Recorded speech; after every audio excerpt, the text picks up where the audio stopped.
Ah ouais, t'as le renfort. Ouais. Ok, là en hauteur on est bon. On a commencé à plaquer les rampants.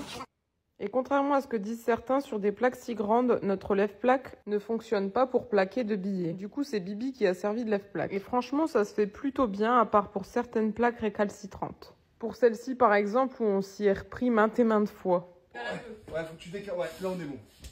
Ouais. Non, je suis plus bon. Là, je suis bon. Encore bon, là. Fou. Montre un feu. Ouais. Je suis bon aussi. Encore un feu. Par où? Trop aussi. Ouais. Attends, faut que je vois ce que je fais. Là, je suis bon. Ouais, allez, fais-le. En haut, on est bon. Ouais, T'es sûr? C'est bon, t'as le temps, t'as le temps. Sans oublier aussi de passer tous les câbles qu'il faut, sans en oublier derrière.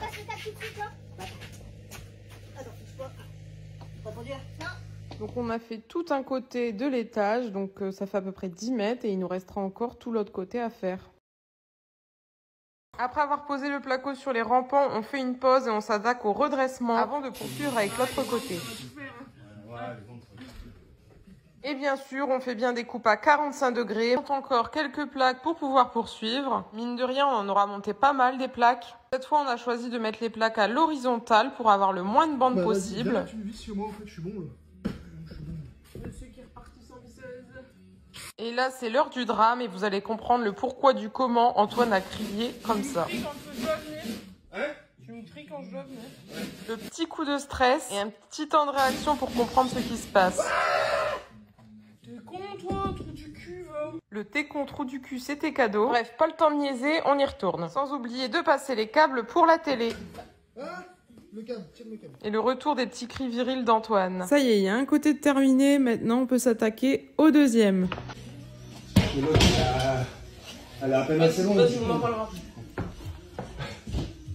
Oh, c'est pas non plus prendre le café, quoi.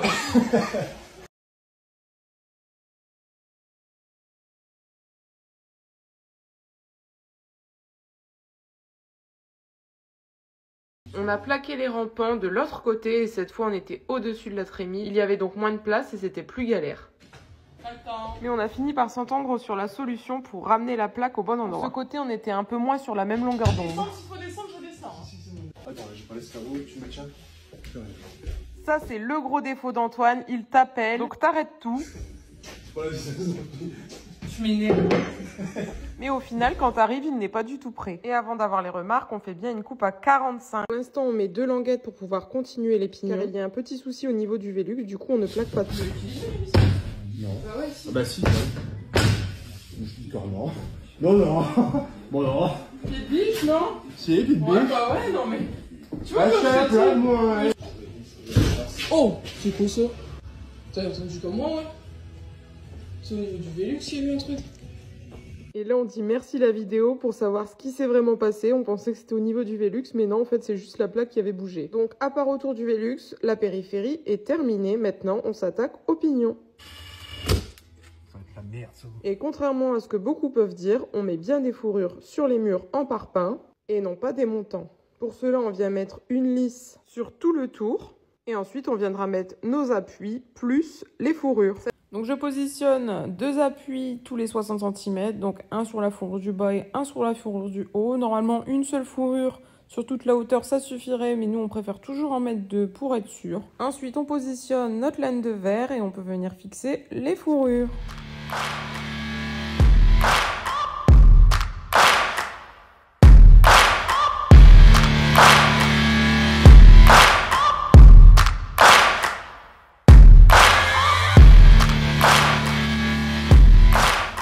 Une fois que cette étape est terminée, on passe au placo et on utilise du placo phonique car la maison est mitoyenne. Et il est tout de suite beaucoup plus lourd à monter à l'étage, celui-ci. Forcément, qui dit mansarde dit coupe dans tous les sens et angle à respecter. Et vous allez voir que ça passe pas toujours du premier coup, hein.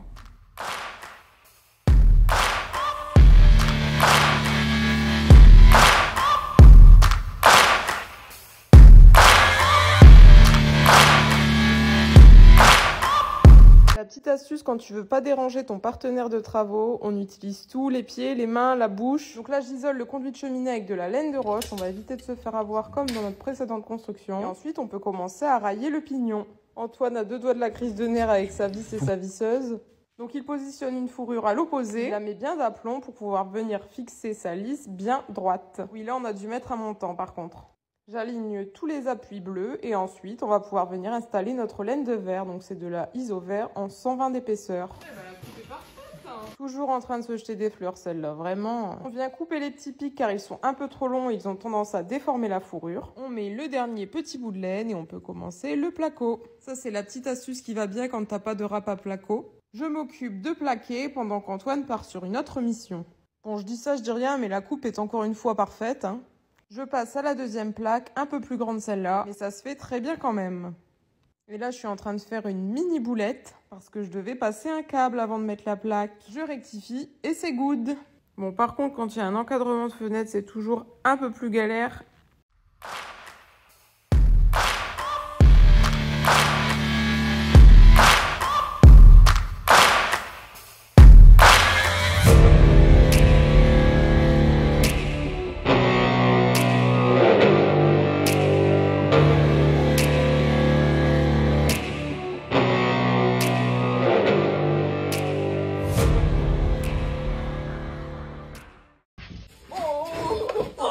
Ça va?